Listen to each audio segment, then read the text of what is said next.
guys, jumpa lagi di channel Arsansori.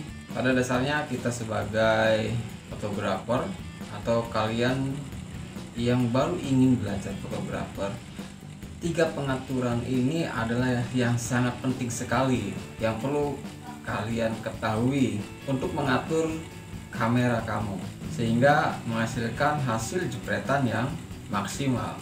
Nah, 3 elemen dasar ini adalah triangle exposure. Nah, triangle exposure atau segitiga exposure ini merupakan elemen dasar yang sangat penting. 3 elemen itu adalah aperture, shutter speed, dan ISO.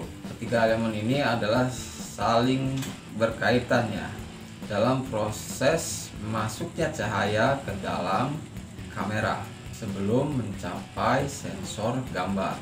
Perubahan pada salah satu elemen exposure itu akan berdampak pada perubahan pada elemen-elemen lainnya. Kita tidak bisa mengatur satu elemen saja, namun kita harus mengatur elemen-elemen yang lainnya. Intinya adalah segitiga exposure adalah penyeimbang intensitas cahaya ke dalam kamera melalui metode yang berbeda.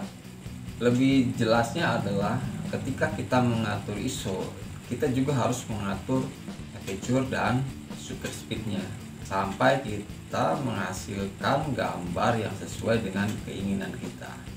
Nah, mari kita bahas tentang elemen tersebut ya. Yang pertama adalah aperture. Jadi aperture adalah seberapa banyak cahaya yang masuk melalui lensa kamera kita. Ini sangat penting, biasanya ini dipakai para fotografer untuk tajamannya ya.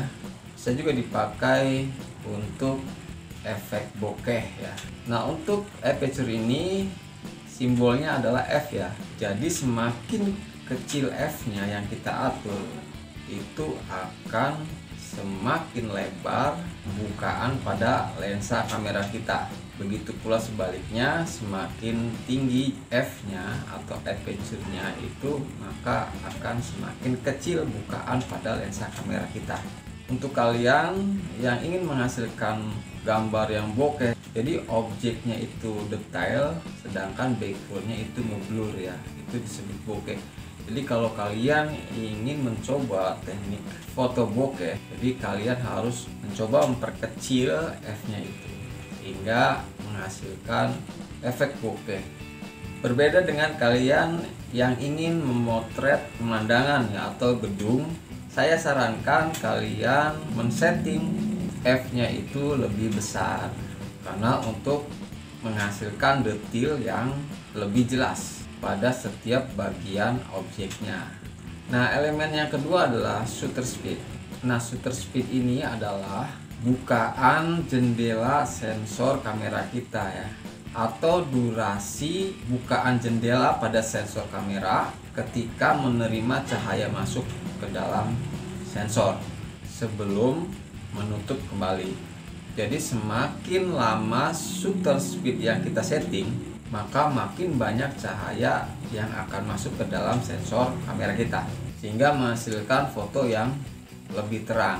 Nah, biasanya shutter speed ini diukur dengan satuan S ya guys. Nah, biasanya angkanya 1/500, 1/250, 1/125, 1/60, 1/30, 1/15, 1/8, 1/4, dan 1/2. Artinya semakin tinggi shutter speed kalian yang kalian setting itu ya, seperti 1/500 atau 1/250, maka semakin cepat jendela sensor membuka lalu menutup kembali, dan hasil gambar pun akan semakin tajam. Nah, biasanya shutter speed ini digunakan pada objek-objek yang sedang berjalan ya, atau air terjun. Jadi kalian harus men-setting shutter speednya yang sebesar-besarnya ya. Tetapi tetap juga kalian harus menyesuaikan juga dengan gambar ya, dan penyesuaian di elemen-elemen lainnya seperti aperture dan ISO-nya. Nah, untuk malam atau gelap biasanya kita perkecil ya shutter speednya. Ini gunanya untuk kita bisa memaksimalkan cahaya di sekitar kita bisa masuk ke dalam sensor kamera kita. Tapi kita harus menggunakan tripod ya, karena kalau nggak pakai tripod itu akan ngeblur biasanya. Biasanya shutter speed yang paling kecil itu biasa digunakan pada foto-foto perkotaan pada waktu malam hari ya, kita agar bisa dilihat lampu-lampunya yang begitu indah itu. Nah, elemen yang terakhir adalah ISO ya. Jadi ISO ini adalah tingkat sensitivitas sensor kamera terhadap cahaya yang masuk ke dalam sensor kamera kita. Dan semakin tinggi ISO yang kita setting pada kamera kita, itu akan menghasilkan noise pada gambar kita atau bintik-bintik hitam pada hasil jepretan kita. Dan sebaliknya pula, semakin rendah ISO yang kita setting pada kamera kita, maka hasil gambar yang kita jepret itu akan semakin jelas dan detail. Nah, itu dia guys tentang triangle exposure untuk kamera DSLR kita. Semoga kalian paham, dan jika belum paham silakan tinggalkan jejak pertanyaan di dalam kolom komentar. Sampai jumpa di video-video selanjutnya dan bye-bye.